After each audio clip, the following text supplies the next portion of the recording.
अगर आपने कभी ये देखा है कि कॉफ़ी पीकर आपका फोकस बढ़ जाता है तो ये हो सकता है कि आप अनडायग्नोज्ड ADHD के मरीज भी हो।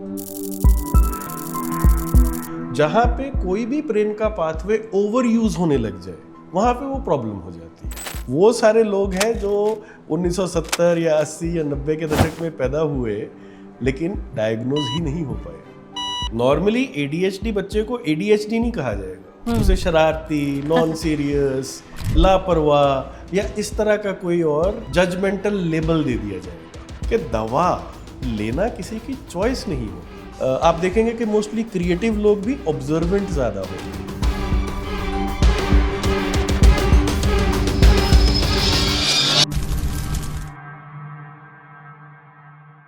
Attention deficit hyper activity disorder, जिसको कॉमनली ADHD के नाम से भी जाना जाता है। इसका नाम सुनते ही आप लोग समझ गए होंगे कि इसके अंदर एक इंसान को प्रॉपर अटेंशन देने में या प्रॉपर फोकस देने में दिक्कत होती है। कई जाने माने लोग हैं जिन्होंने खुल के इसके बारे में बात की है और इसका सबसे बड़ा एग्जाम्पल है आलिया भट्ट। आलिया भट्ट ने तो ये भी बोला है कि उनको खुद को पता नहीं था कि उनको ADHD है और उनके दोस्तों ने उनसे पहले डिस्कवर कर ली थी ये बात। So welcome to the third episode of It's Okay Not to Be Okay, a podcast curated to simplify mental health problems. आज हम इस एपिसोड में ADHD को अच्छे से समझेंगे। ये सिर्फ आपके लिए फ़ायदेमंद नहीं होने वाला, बल्कि अगर आपके आसपास आपके पार्टनर को या आपके किसी फैमिली मेम्बर को या फिर आपके किसी दोस्त को ADHD है तो आप उसको कैसे हेल्प कर सकते हैं उसको मिनिमाइज़ करने के लिए।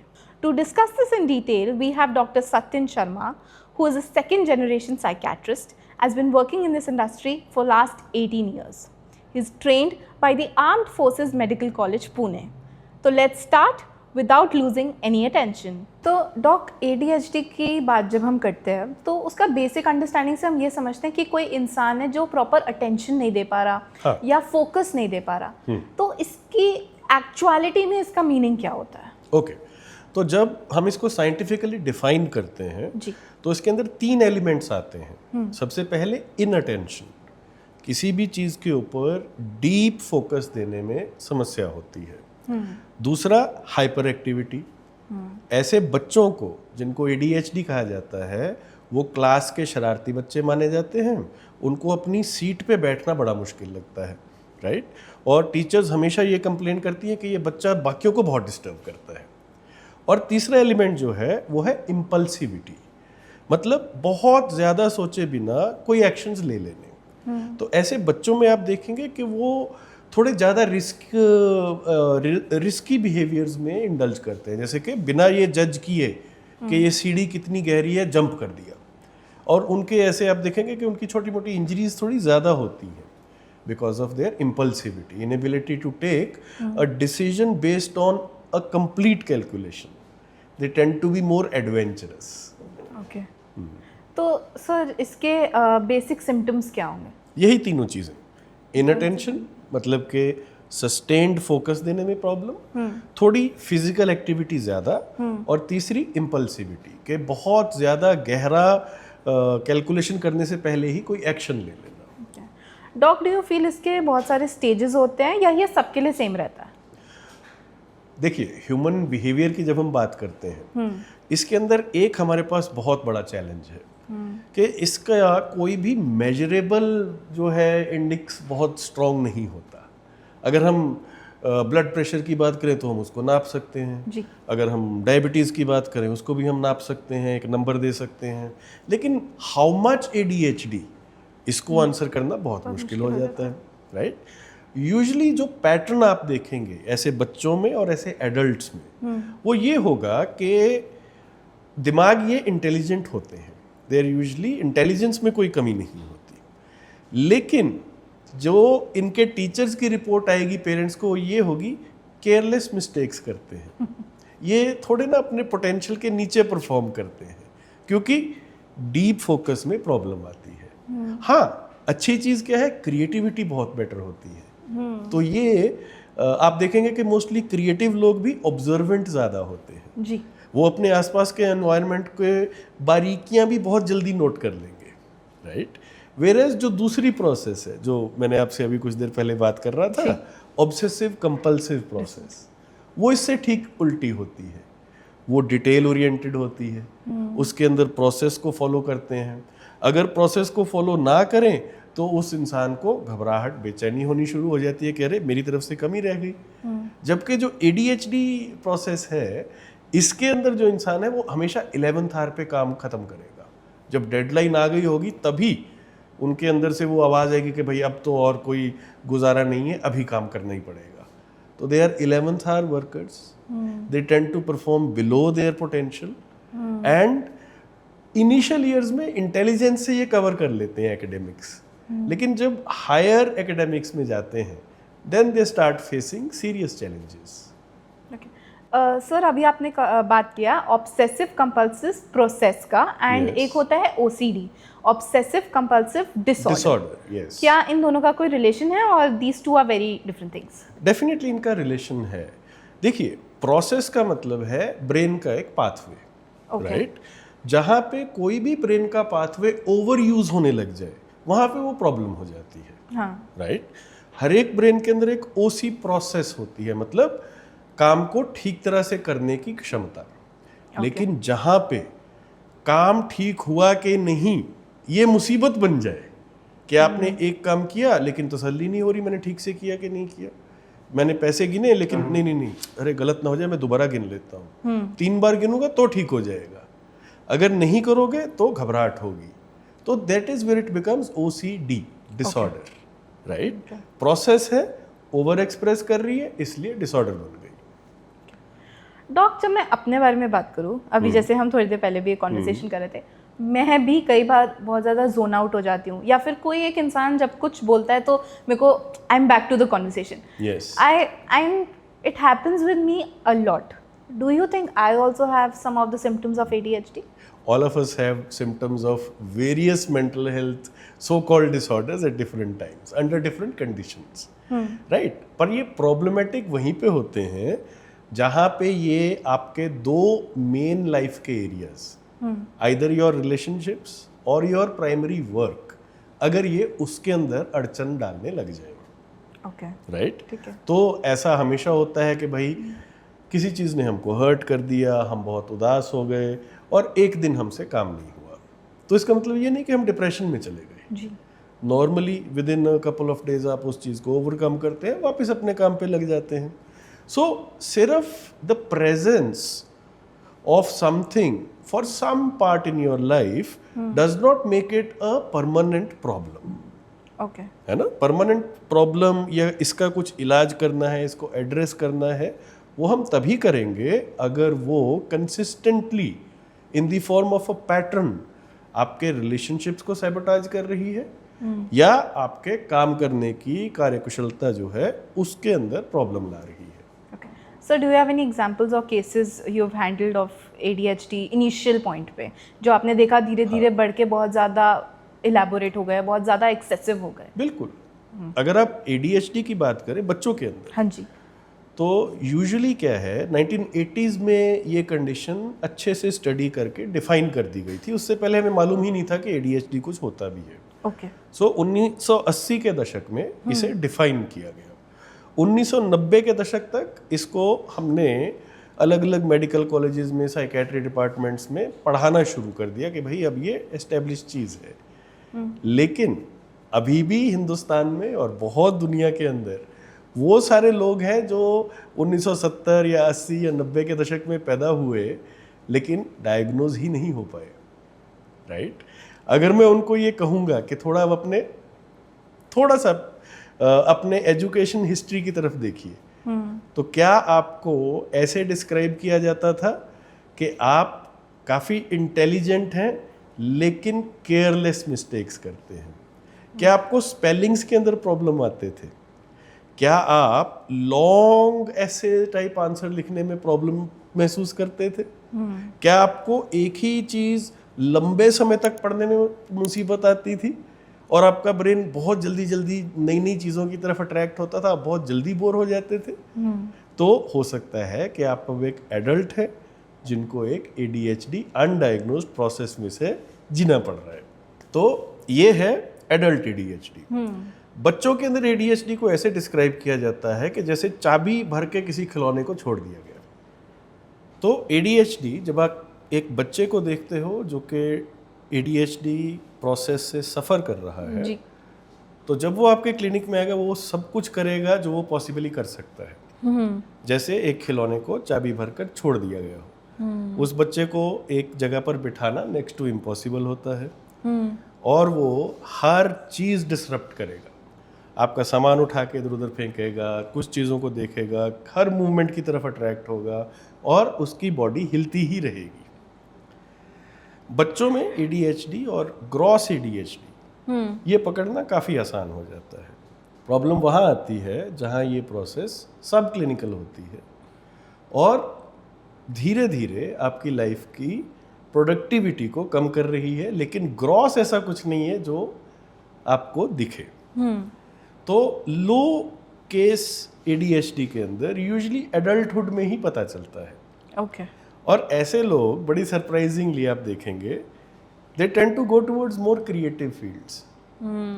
They tend to go towards and choose those fields जहाँ पे structure बहुत rigid नहीं होता, जहाँ they can make up for their lack of deep work by doing creative work. Usually ADHD brains जो जिनके अंदर ADHD process ज़्यादा prominent है वो night owls होते हैं। उनको आप रात को 1 बजे 2 बजे तक जगा लो, वो पड़े आराम से और वो इन्जॉय करते हैं। जब आसपास सेंसरी इनपुट्स कम होती हैं लेट नाइट के टाइम, डिस्ट्रैक्शंस कम होती हैं, उनकी उस टाइम पे प्रोडक्टिविटी बढ़ जाती है। Okay. लेकिन नॉइजी एनवायरनमेंट में या जहाँ पे आसपास डिस्ट्रैक्शंस बहुत ज़्यादा हों वहाँ पे वो इरिटेट हो जाते हैं क्योंकि वो फोकस नहीं कर पाते, है ना। तो ये ग्रॉस से कुछ फीचर्स हैं जिससे ये समझा जा सकता है कि इस इंसान में, इस दिमाग में रादर, ADHD प्रोसेस ज़्यादा प्रोमिनेंट है। ओके सर, इसका डायग्नोस कैसे होता है? कोई टेस्ट हैं जिससे हमें पता चल जाता है? बिल्कुल। क्या टेस्ट होते हैं? सो इसके अंदर कुछ तो पेपर एंड पेन टेस्ट होते हैं जिसके अंदर हिस्टोरिकली पूछा जाता है कि आपसे किस तरह के एक्टिविटीज़ आप इंजॉय करते हैं, किस तरह की एक्टिविटीज़ आप अवॉइड करते हैं। आप देखेंगे कुछ लोग हैं जिनको अगर एक्सेल शीट खोलकर दे दी जाए तो उनका ब्रेन एकदम गिव अप कर देता है कि भाई इतनी डिटेल मैं नहीं कर सकता, राइट। और कुछ ऐसे ब्रेन्स होते हैं कि अगर उनको फास्ट चेंजिंग सिनेरियोज दिए जाए तो उसको वो इंजॉय करते हैं, right. You will also find कि ADHD ब्रेन्स जो हैं क्राइसिस में बहुत अच्छा काम करते हैं। क्राइसिस मतलब जहाँ पे कि बहुत सारी अनएक्सपेक्टेड चीज़ें हो रही हैं, वहाँ पे सडनली जिस दिमाग को सुस्त, लेजी, अवॉइडेंट, नॉन सीरियस समझा जाता था वो एकदम इन कंट्रोल हो जाता है, क्योंकि that is natural for ADHD brain to take inputs from multiple changing situations and make sense of it. So आप देखेंगे कि ADHD ब्रेन्स वीडियो गेमिंग बहुत इंजॉय करते हैं, राइट। और एक और फीचर होता है सर, वीडियो गेम क्या वो उसके इफेक्ट्स की वजह से, स्क्रीन की वजह से एंजॉय करता है? वो उसको, उस ब्रेन को ना शॉर्ट डोपामिन बर्स्ट देता है। अच्छा। कि आपको एक सेंस ऑफ अचीवमेंट मिलती है, आप एक लेवल पार कर रहे हैं और आपको उसके अंदर पॉइंट्स मिल रहे हैं, right. So video game, see for the brain there is actually no difference between reality and simulation. Pen और पेपर के अलावा भी कोई टेस्ट होते हैं सर? देखिए, अभी तक टेक्नोलॉजी उस लेवल पे नहीं पहुंची कि हम कहें कि फंक्शनल MRI करके या PET स्कैन करके हम इसके अंदर कुछ बहुत ज़्यादा इंफॉर्मेशन ले सकें।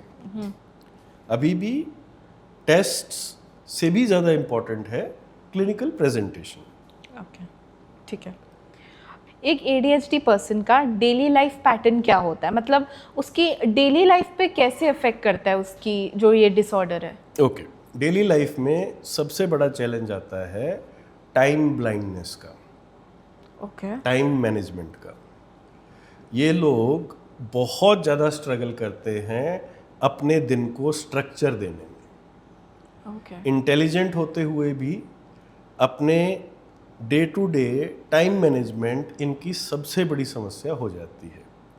और उस कारण से, क्योंकि इंटेलिजेंट हैं, दिमाग के अंदर एबिलिटी है, तो फिर ये धीरे धीरे फ्रस्ट्रेशन होनी शुरू हो जाती है। और क्योंकि फिर वो ये बार बार वो फेलियर्स फेस करते हैं, उस कारण से एंजाइटी या डिप्रेशन के भी शिकार हो सकते हैं। ओके, सो आप कह रहे हैं ये हो सकता है कि जो डिसऑर्डर्स हैं कनेक्टेड हैं एक दूसरे से। One can lead to the other. Okay, Because you have had an untreated ADHD for several years and you have suffered because of it. See, हमारी सोसाइटी जो है वो कंसिस्टेंट वर्क को अवॉर्ड करती है, रिवॉर्ड करती है। ADHD ब्रिलियंट होते हैं, कंसिस्टेंट नहीं होते। Are there any myths about ADHD? Myths से ज़्यादा मुझे लगता है अभी इंफॉर्मेशन की ही बहुत कमी है। जी, नॉर्मली ADHD बच्चे को ADHD नहीं कहा जाएगा, उसे शरारती, नॉन सीरियस, ठीक है, लापरवाह या इस तरह का कोई और जजमेंटल लेबल दे दिया जाएगा।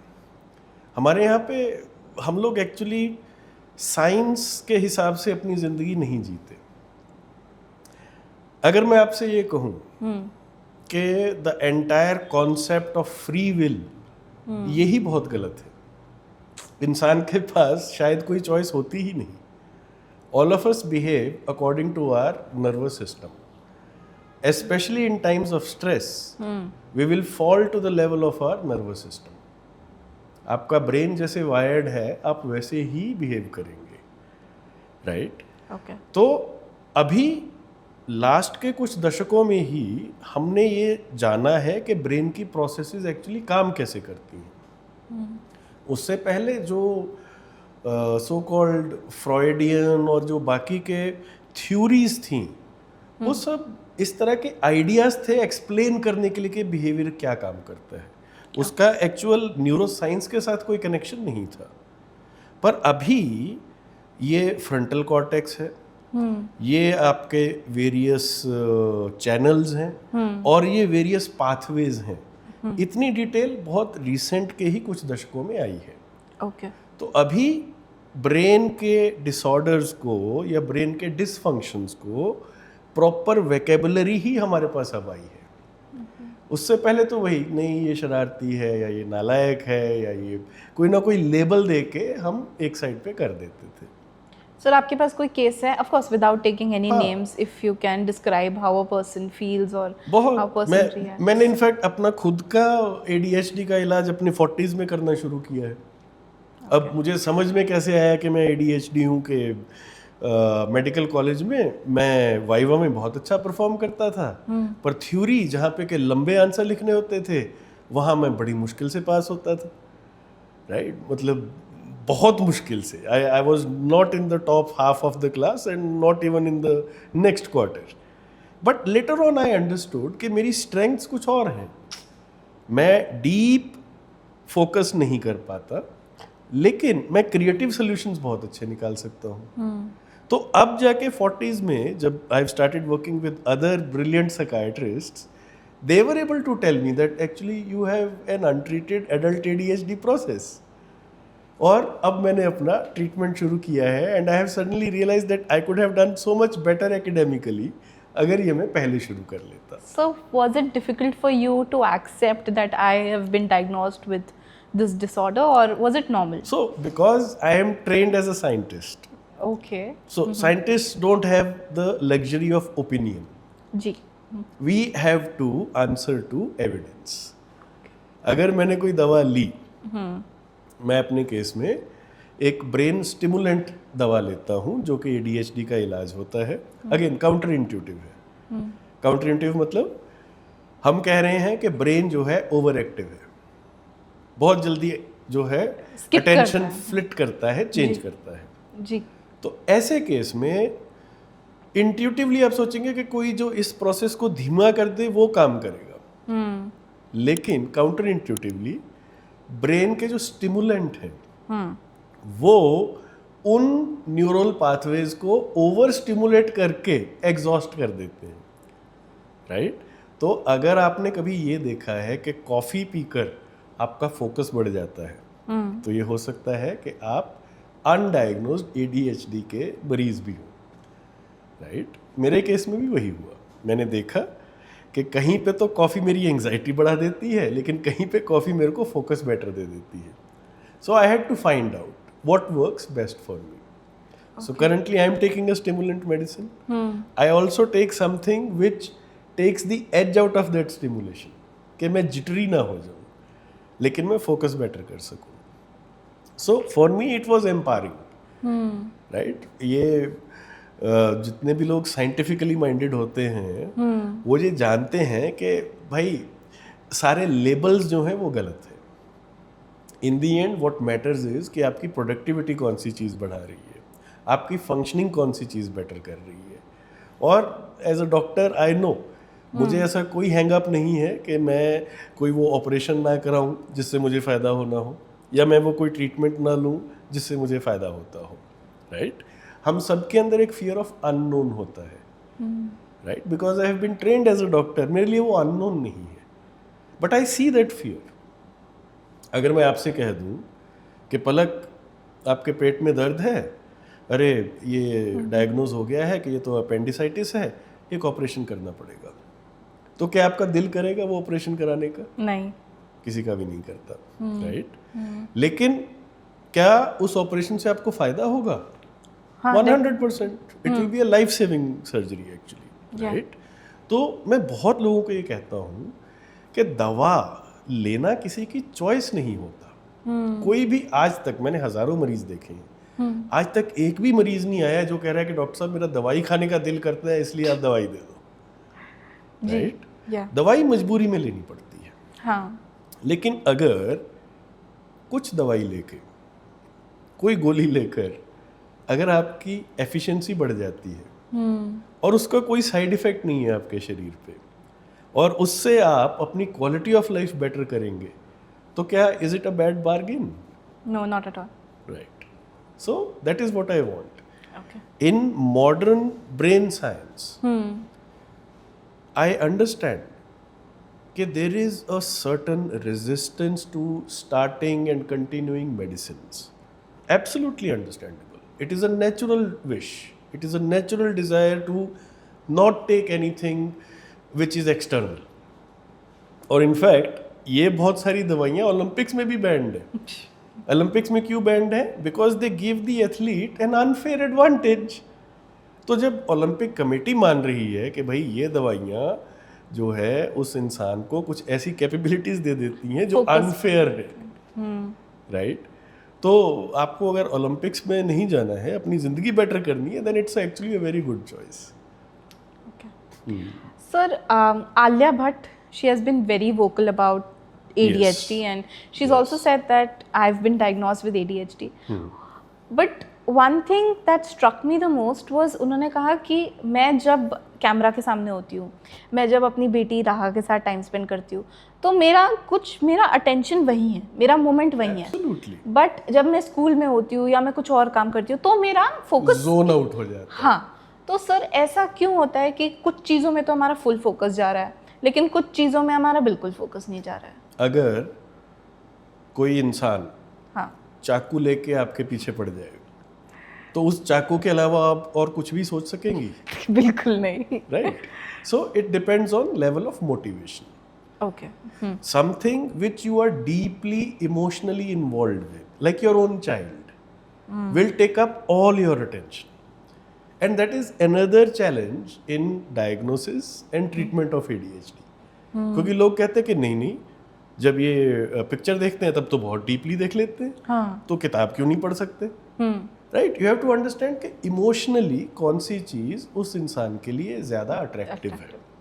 सो ADHD का पैराडॉक्स एक ये भी है कि सर्टन एरियाज के अंदर they can show very deep hyper focus. Okay. Right?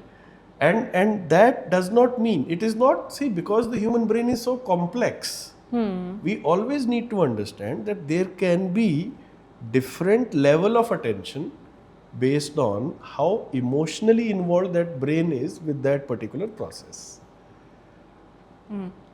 So बातें करते करते जोन आउट हो जाना एक अलग चीज़ हो जाएगी. लेकिन जब आप अपने बच्चे के साथ खेलते हैं उस टाइम पे बहुत ज़्यादा उसके अंदर अटेंशन देना, that is expected. इसको कोई ADHD के डायग्नोसिस को चैलेंज नहीं है. सर ऐसी कोई एक्सरसाइजेज हैं या any lifestyle changes that can help cure ADHD? Overall एक चीज़ जो मैं बहुत स्ट्रांगली बिलीव करता हूँ और साइंस उसके ऊपर काफ़ी एविडेंस देता है, वो ये है कि जितनी आप फिजिकल फिटनेस बेटर करते हैं आपके ब्रेन की परफॉर्मेंस उतनी बेटर होती है. Okay. So that we always have to keep in mind. Secondly, the paradox of ADHD again is कि it hates structure. Right? एक क्रिएटिव ब्रेन है. आप एक आर्टिस्ट की ज़िंदगी देख लीजिए कि उसके उठने का और सोने का टाइम कभी भी आप फिक्स नहीं देखेंगे. राइट? बिल्कुल. वो अपने इमोशंस के हिसाब से काम कर रहा है. But to be effective it needs structure. Right? तो अगर आप अपने दिन के स्ट्रक्चर को बेटर कर सकें तो आप ADHD के जो नेगेटिव एस्पेक्ट्स हैं उसको ओवरकम कर लेंगे. लेकिन इस स्ट्रक्चर को पकड़ने के लिए हो सकता है आपको कुछ दवाइयों की ज़रूरत पड़े and it's not a bad deal.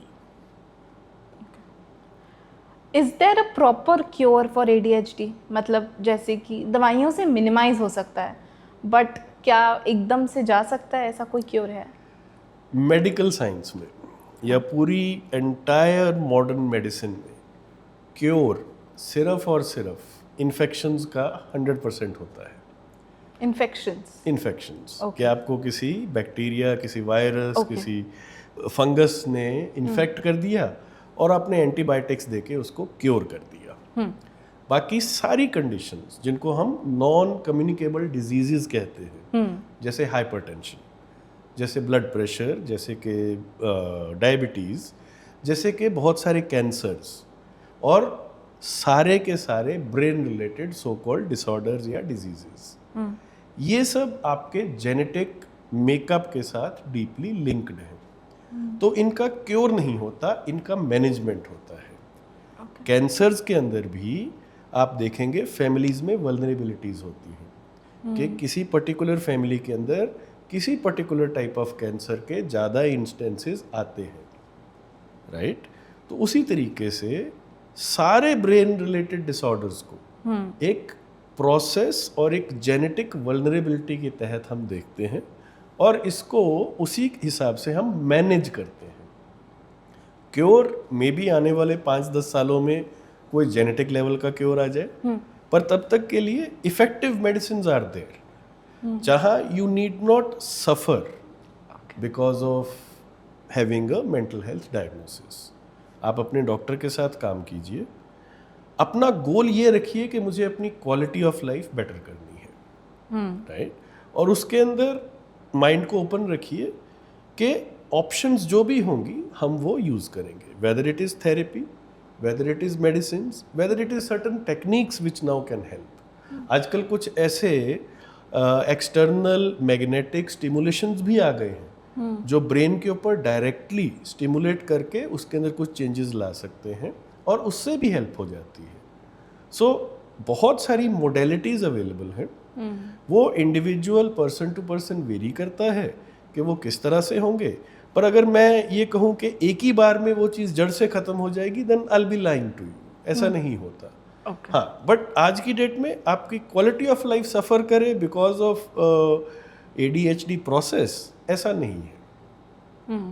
जो लास्ट एपिसोड हम लोग ने किया था, it was on the effect of mental health from the usage of social media. Right. तो उसके अंदर एक बात आई थी जो हमारी गेस्ट डॉक्टर मीना मिश्रा ने बोली थी कि जो जितने छोटे बच्चे को हम फ़ोन यूज़ करने को दे रहे हैं उसकी जो अटेंशन डेफिशिएंसी है वो उतनी ही कम होती जा रही है. एंड बढ़ते जैसे जैसे वो बड़ा होगा या बड़ी होगी उसको पता चलेगा कि ADHD के चांसेस उसके अंदर ज़्यादा हैं. हाँ. What do you have to say about it? I agree with her to a large extent. मुझे रीडिंग का बहुत शौक था, लेकिन आजकल मैं देखता हूँ कि मेरे पास थोड़ा भी फ्री टाइम होता है तो मैं वो फ़ोन के ऊपर स्क्रॉल करने में वेस्ट करता हूँ. बिल्कुल. और ये हम सबकी रियलिटी है. जी. फ़ोन का हर एक ऐप, चाहे वो इंस्टाग्राम हो, कोई सोशल मीडिया ऐप हो, फेसबुक जैसा या ट्विटर जैसा, या कोई वीडियो गेम हो, या कोई इवन कोई ई-कॉमर्स का अगर ऐप हो, all of them are designed to make you spend maximum time on that app. सारी जो knowledge of applied human behaviour है वो ये एप्स यूज कर रहे हैं टू प्रॉफिट फ्रॉम इट। आप जितना टाइम किसी ऐप के ऊपर स्पेंड करेंगे उतना ज़्यादा वो मनी में कन्वर्ट होती है, एडवर्टाइजिंग रेवेन्यू में कन्वर्ट होती है, राइट? सो ये बहुत ज़रूरी है कि स्मार्टफोन के संदर्भ में we should know who is using whom. और स्मार्टफोन डेफिनेटली बच्चों को एक easy dopamine, cheap dopamine hits देता है जिसके कारण उनकी अटेंशन के ऊपर फर्क पड़ रहा है। So we need to be mindful. और सिर्फ बच्चों के लिए नहीं, मुझे लगता है कि अगर किसी फैमिली के अंदर आपको ये थोड़ा डिसिप्लिन रखना है कि सब लोग स्क्रीन टाइम कम रखेंगे, तो उसके अंदर पेरेंट्स को भी अपने ऊपर वही रूल अप्लाई करने चाहिए जो बच्चों के ऊपर कर रहे हैं। नहीं तो बच्चे कहेंगे कि भाई हमारे ऊपर तो आपने रूल लगा दिया, आप खुद व्हाट्सएप छोड़ते नहीं है, which will be very fair criticism, right? तो ये बच्चों में हो गया। And what about adults? Adults में भी ऐसा होता है कि फ़ोन यूजेज से ADHD का चांसेस बढ़ता है? मैं अपनी खुद की एग्जांपल दे रहा हूँ कि मेरे लिए रीडिंग मुश्किल होती जा रही है क्योंकि now I don't have the luxury of boredom time. और वो बहुत लोगों की रियलिटी है इस इरा में। जी। आपको कब याद था कि आप बोर हुए थे कभी लास्ट? जब भी आप बोर होने वाले होते हैं ना, आपको फोन कोई चला ना कोई ऐप खुल जाता है। जी बिल्कुल, है ना? सो ये जो inability to be bored is what is causing problems, है ना? तो स्मार्टफोन सबसे बड़ी डिसरप्शन है पिछले 10 साल में और सबसे बड़ा चैलेंज है ब्रेन के लिए। नेटफ्लिक्स वेरी प्राउडली सेज कि हमारा कंपटीशन कोई और OTT या ऐप नहीं है, हमारा कंपटीशन स्लीप है, राइट? तो आप खुद देख लीजिए कि जब हम इतना टाइम इनके ऊपर शुरू करते हैं, और ये आप सबने देखा होगा कि जब कोई नई सीरीज आती है तो आप शुरू करते हैं और जब तक खत्म ना हो तब तक हम उठते तब तक आप नहीं छोड़ पाते, जी। राइट? जबकि एक जमाना होता था जब वो पता ही था कि अब अगले हफ्ते इसका अगला एपिसोड आएगा। अब वो चॉइस नहीं रही, अब वो सारा जानकर एक साथ ही डाल देते हैं। क्योंकि सी ये कैपिटलिज्म की डिमांड है कि you give people what they want and you charge money for it, but is it brain friendly? I will very clearly say no. So who will have to exercise control? हमें खुद ही करना पड़ेगा, right? So conscious consumption, थोड़ा सा conscious time away from screens. In fact life के अंदर कुछ ऐसे स्क्रीन फ्री डेज आइडेंटिफाई करना या एटलीस्ट इवेंट्स आइडेंटिफाई करना कि भाई हम सब लोग अब 3 दिन की छुट्टी पे जाएंगे, उसके ऊपर कोई भी सोशल मीडिया यूज नहीं करेगा। पर ये बहुत मुश्किल है। It is a very good it is example. good in theory but Yeah. difficult in implementation. बिल्कुल। अगर हमारे फैमिली में या any of our friends who are going through ADHD, what can we do to help them or minimize disorder for them? देखिए, अगर आपको ये suspicion है जी कि इस इंसान को ADHD की प्रॉब्लम है, हाँ, तो पहली चीज़ जो करनी चाहिए कि उनका एक असेसमेंट करवा लीजिए एक अच्छे साइकेट्रिस्ट के पास, साइकोलॉजिस्ट के पास। अगर वो जाना ही ना चाहता हो या जानी ही ना चाहती हो तो ये बहुत बार चैलेंज आता है, राइट? स्पेशली जो हम पहले भी बात कर रहे थे कि जब भी ब्रेन को लेके, ब्रेन एक ऐसा ऑर्गन है जिसके बारे में हम इरेशनल हो जाते हैं और इसका एक कारण है। अगर आपको अपनी किडनी का इलाज कराना है, अपने लिवर का इलाज करवाना है ना, आप उसके अंदर इतना ज़्यादा तंग नहीं होंगे, इतनी ज़्यादा वो आपको प्रॉब्लम नहीं आएगी। लेकिन जब ब्रेन की बात आती है तो वो डिसफंक्शन और आपकी आइडेंटिटी एक ही ऑर्गन में है। आप अपने आप को जिस तरह से जानते हैं, जो आपकी पहचान है, वो भी आपके ब्रेन में रहती है। तो सडनली इस चीज़ को फेस करना कि मेरे दिमाग में शायद कुछ ठीक नहीं है, और वो स्टिग्मा जो है कि भाई तुम अपने दिमाग का इलाज करा रहे हो तो तुम तो पागल हो, ठीक है, ये unfortunately it has to change, है ना? Brain is an organ like any other. In fact मैं कहता हूँ कि देखिए, आप जितना ज़्यादा हाई लेवल का काम करते हैं, जितना आपका काम मैनुअल लेबर पे डिपेंडेंट नहीं है, ब्रेन पे डिपेंडेंट है, उतना ही आपको ब्रेन को बेटर मेंटेन करके रखना पड़ेगा टू गेट रिजल्ट्स। जो बर्नआउट्स होते हैं ये पुअर परफॉर्मर्स में नहीं होते, ये हाई परफॉर्मर्स में होते हैं, राइट? जिन लोगों की जिम्मेदारियां ज़्यादा होती हैं, जो लोग कंपनीज चला रहे हैं, जो आजकल के स्टार्टअप एनवायरनमेंट के अंदर जो लोग फाउंडर्स हैं, they have to deal with so many things at the same time, and they need a very agile brain for that, a very resilient brain, क्योंकि हर रोज नई चैलेंज आएगा, नई तरह का चैलेंज आएगा। तो आपकी जितनी जिम्मेदारी ज़्यादा है, आपको ये मान लेना चाहिए कि आपका ब्रेन उतना ही ज़्यादा स्ट्रेस्ड है। और एक स्ट्रेस्ड ब्रेन अगर अपनी प्रोसेसेस ढंग से नहीं करेगा तो आपके करियर के ऊपर, आपकी परफॉर्मेंस के ऊपर वो पुअरली रिफ्लेक्ट होगा ही। और आज की डेट में ऐसी कोई भी, मैं खुद कह रहा हूँ कि मैं दवाइयाँ लेता हूँ अपने दिमाग को ठीक से चलाने के लिए। तो मेरे ख्याल से आज की डेट में ये एक रैशनल चॉइस होनी चाहिए, और इसके अंदर बहुत ज़्यादा हमको शर्मिंदगी या कुछ भी ऐसा सोचने की ज़रूरत नहीं है। आप उतने ही इफेक्टिव हैं आज के ज़माने में जितना आपका ब्रेन इफेक्टिव है, और उसको फिट रखने के लिए अगर आप कुछ कर रहे हैं तो उसमें कोई शर्म की बात नहीं होनी चाहिए। और कैसे कर सकते हैं हम उनके लिए बेटर थोड़ी सी? जैसे मैंने पहले बताया, अपनी रूटीन्स को ठीक रखना जी, अपनी फिजिकल हेल्थ को ठीक रखना, और एक जो सबसे ज़्यादा पुअरली अंडरस्टूड और जो सबसे ज़्यादा बड़ी कैजुअलिटी होती है ब्रेन हेल्थ के अंदर, वो होती है स्लीप। नींद का खास ध्यान रखना। Sleep is 50% of brain health. अगर आप नींद ठीक ले पा रहे हैं तो आपका ब्रेन बहुत बढ़िया रिकवर भी करता है, बहुत अच्छी मेमोरीज को भी कंसोलिडेट करता है, और बहुत अच्छी फंक्शनिंग भी करता है। लेकिन अगर नींद में डिस्टर्बेंसेस आ रही हैं, then you can even take help to try and understand how to sleep better. Okay doc, ADHD की सीरियसनेस कितनी होनी चाहिए, और आपको क्या लगता है इंडिया में लोग क्या इस चीज़ को लेके सीरियस हैं? इंडिया में ना हम ओवरऑल ही प्रोडक्टिविटी को लेके ज़्यादा सीरियस नहीं है। बिल्कुल। जैसे कि आप देखेंगे ऑलमोस्ट दुनिया के हर देश के अंदर मैन आवर्स का एक कॉन्सेप्ट होता है कि आपने कितने आवर्स काम किया और उसके अंदर आप कितने प्रोडक्टिव रहे, राइट? इनफैक्ट यूरोप के अंदर और बहुत सारी डेवलप्ड कंट्रीज के अंदर अब वो देख रहे हैं कि as soon as they have gone to a 4-day work week, जहां वो 3 दिन का वीकेंड मना रहे हैं, दे हैव मेजर्ड कि प्रोडक्टिविटी हैज गॉन अप। हम लोग अभी भी अनफॉर्चुनेटली वो पुराना इंडस्ट्रियल जो ईरा था ना, उसका कॉन्सेप्ट यूज करते हैं कि आपने घंटे कितने डाले, बिल्कुल, प्रोडक्टिविटी कितनी हुई उसका कोई खास मतलब नहीं है, राइट? तो हम सॉरी टू कट यू, बताइए। ऑफिस के अंदर अब ये भी हो गया है कि अब आपको मिनट्स बताने हैं कि Yes. आपने कितने मिनट्स में क्या काम किया, इससे इतने मिनट में क्या, बट ये भी तो प्रोडक्टिविटी बता ही रहे हैं। So that's what I am saying, how do we measure productivity? You know, उसकी क्या कीमत है जो कोई यूनिक आइडिया लेके आता है, और उसकी क्या कीमत है जो कुर्सी के ऊपर बैठता है? इन दोनों में डिफरेंस होता है, राइट?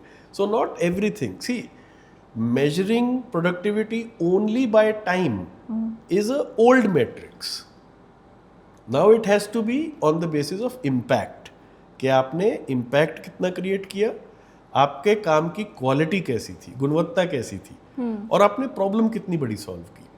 और अब AI आ गया है, नई नई टेक्नोलॉजीज आ गई हैं, जिसके साथ वैसे ही आपका काफ़ी जो लेबर इंटेंसिव काम होगा वो तो अब कंप्यूटर की प्रोसेसेस कर लेंगी, जहाँ पे न्यूरल नेटवर्क्स, मशीन लर्निंग और आर्टिफिशियल इंटेलिजेंस, ये तीनों चीज़ें डिसरप्ट कर देंगी इस सेंचुरी का। जो हाईएस्ट लेवल ऑफ वर्कर था, that used to be the computer programmer, जो कोड कर सकता है अच्छा, लेकिन अब AI आ गई है जो कुछ ही साल में, जो मैं सारे ट्रेंड्स देख रहा हूँ उसके हिसाब से कुछ ही सालों के अंदर they will be able to code better than any human being.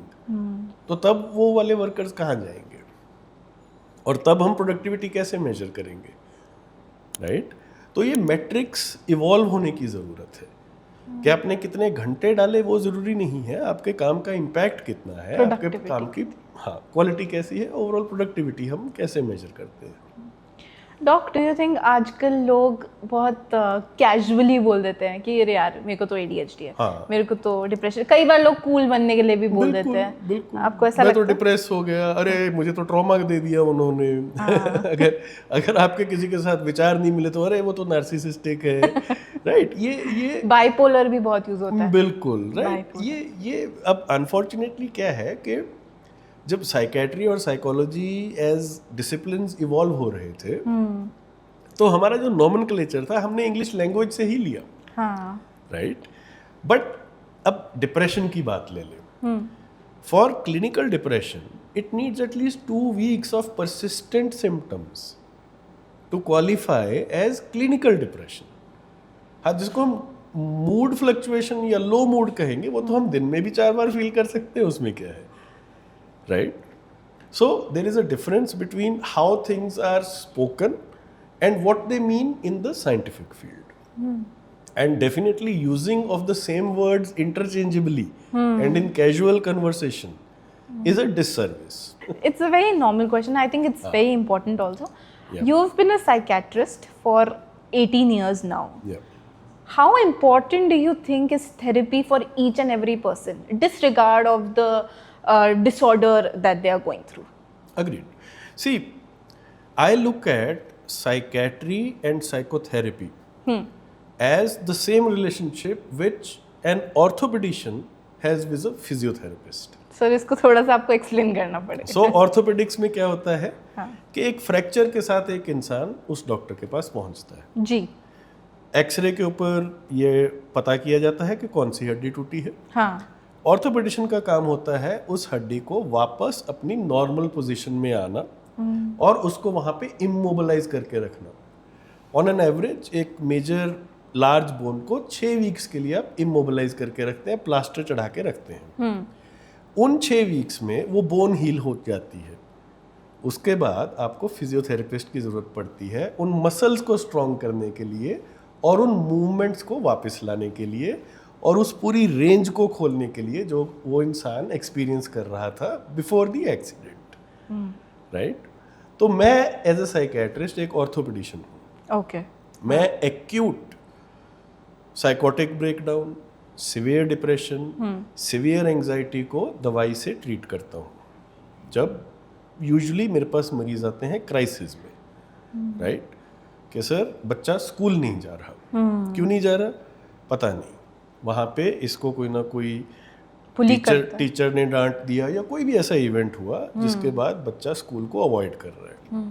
तो हो सकता है इनिशियली मुझे उसकी एंजाइटी कम करने के लिए कोई दवा देनी पड़े, लेकिन कुछ देर के बाद, और स्पेशली अगर वो थोड़ा सा बड़ा बच्चा हो, अर्ली टीन्स में हो, तो आई वुड वांट कि अब वो थेरेपिस्ट के साथ काम करे। ओके। अपने बाकी के मसल्स को स्ट्रॉन्ग करने के लिए सोशल एंगेजमेंट कैसे हो, कॉन्फ्लिक्ट रेजोल्यूशन कैसे करें। कल को अगर उस बच्चे के अंदर कुछ सोशल एंजाइटीज़ हैं उसको ठीक तरीके से कैसे एड्रेस करें। So therapy is a way of understanding and insight into how your brain functions, what makes you tick, आपकी मोटिवेशंस क्या है, आपके फियर्स क्या है। बड़ा recently I think Aamir Khan और उनकी बेटी जी, ईरा खान, बिल्कुल, राइट, उन्होंने उसके ऊपर एक दिया था और एक फरहान खान की मैरिज हुई। हाँ, और सेम डे वो लोग अपने कपल्स थेरेपिस्ट के पास गए, right. So see these people are now working on the quality of life. They are not there to solve a problem, they are there to see कि हम अपनी लाइफ को और बेटर इंजॉयबल कैसे बना सकते हैं। तो वो उस नॉलेज के साथ ही होगा जो किसी फील्ड का स्पेशलिस्ट आपको दे सकता है।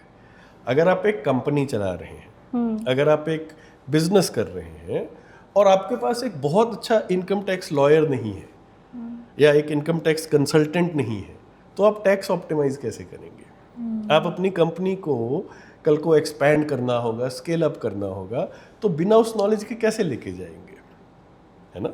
सो it is as common sense as that. आज की तारीख में आप अपनी लाइफ में जो भी अचीव करेंगे, इस 3 pond of grey and white matter के थ्रू ही करेंगे, राइट? इसको आप जितना बेटर समझेंगे, अगर इसको थोड़ा सा एक स्पिरिचुअल लेवल पे लेके जाएं जी। तो ऑलमोस्ट हर रिलीजन और हर स्पिरिचुअल एक्टिविटी ये कहती है कि अपने आप को पहचानो, नो दाई सेल्फ, अपने अंदर जो ज्योति है उसको जगाओ, राइट? मुझे लगता है कि इसका मतलब यही है कि अपनी जो गुत्थी है आपको उसको सुलझाना है ओवर अ लाइफ टाइम। जी। अगर कोई मुझसे पूछता है कि लाइफ का पर्पस क्या है, तो मैं बड़ी सिंपली कहता हूँ कि अपने आप को समझ लो, आपको ब्रह्मांड की समझ आ जाएगी, राइट?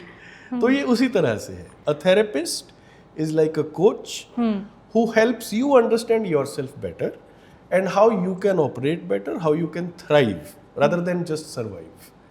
मैं बहुत बार देखता हूँ कि बहुत ब्राइट, बहुत इंटेलिजेंट लोग सर्वाइवल मोड पे जी रहे हैं। They are just constantly fire fighting, हर रोज कोई ना कोई मुसीबत से ही जूझ रहे हैं और अपना जो ट्रू पोटेंशियल है उसको अनलॉक करने की तरफ पहुंच ही नहीं पाते।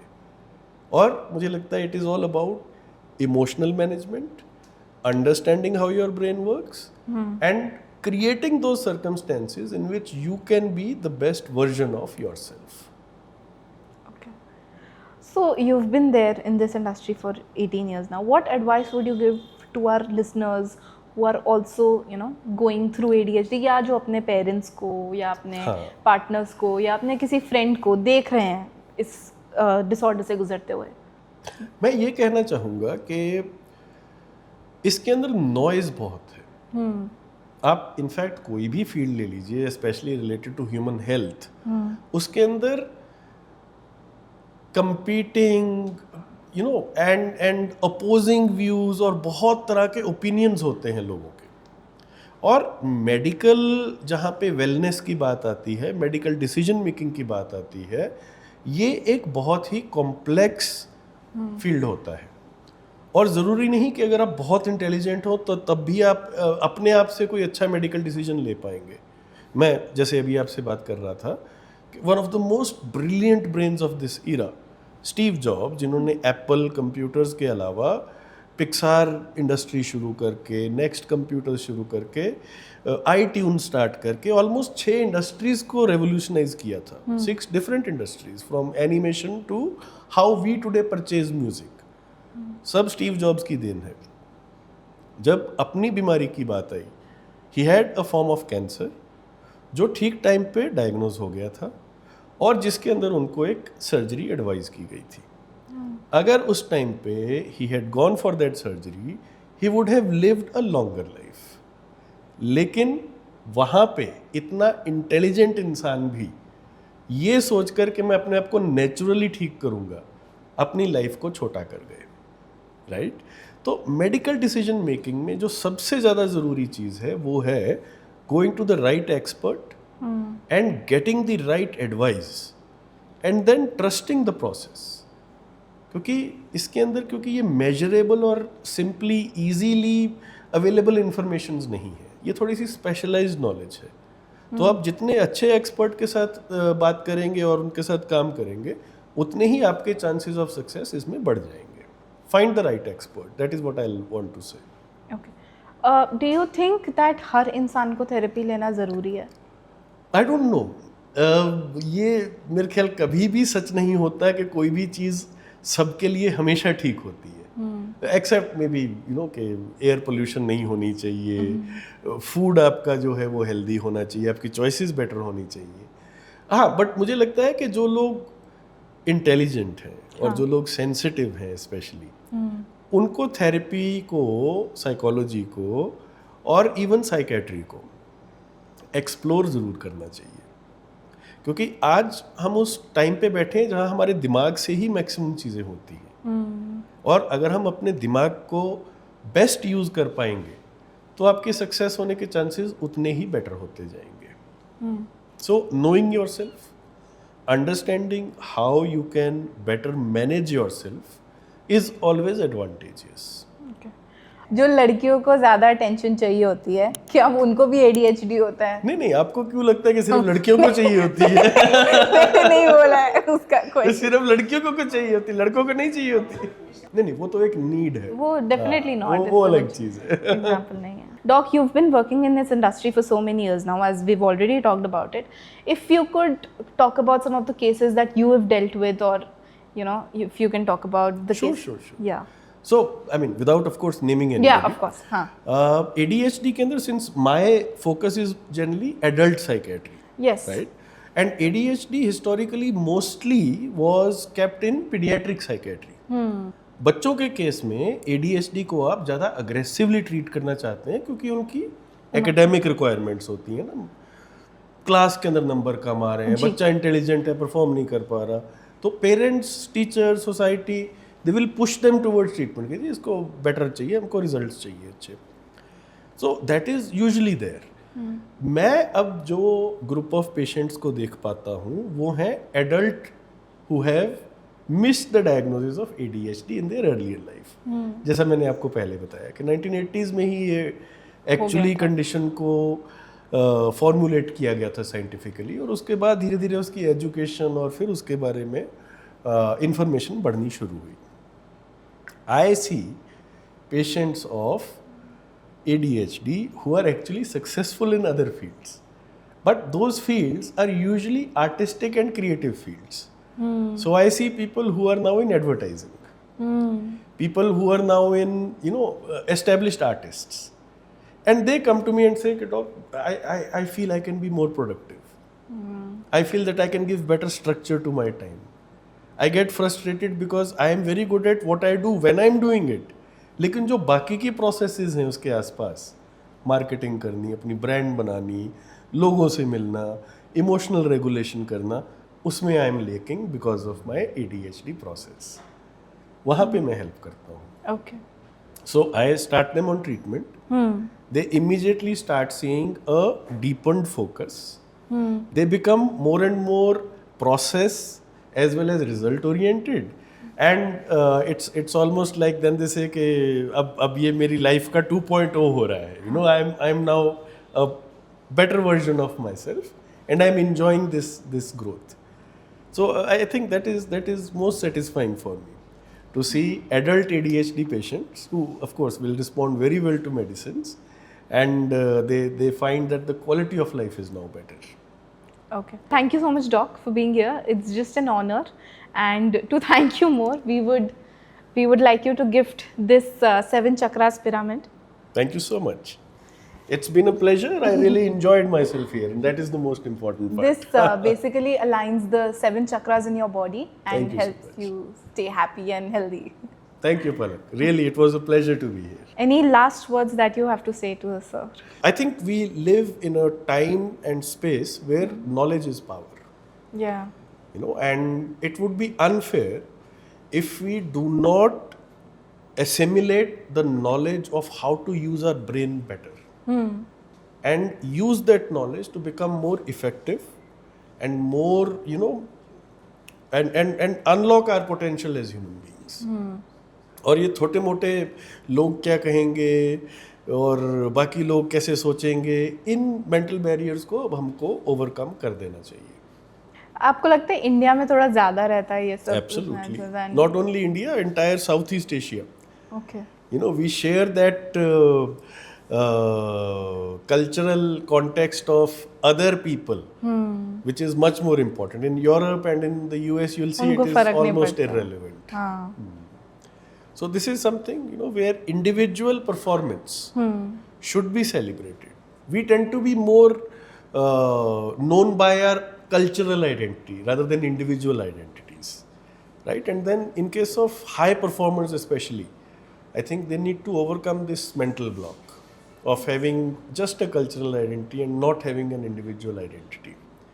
And that can help you become better at what you do. Okay.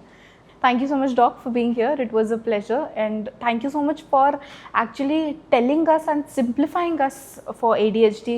ये भी बताने के लिए कि हम अपने आसपास के लोगों को कैसे मोटिवेट कर सकते हैं कि जाके एक्सरसाइज करो, या फिर अपना स्लीप पैटर्न ठीक करो, या फिर अपने अगर आपको प्रॉब्लम हो रही है, then talk about it and actually go to a psychiatrist for help. Absolutely. that was what the entire mission I came here for. Yeah. To simplify it ji and to encourage people to seek help if they feel it is required. I really enjoyed myself. Thank you so much, Palak. Thank you so much sir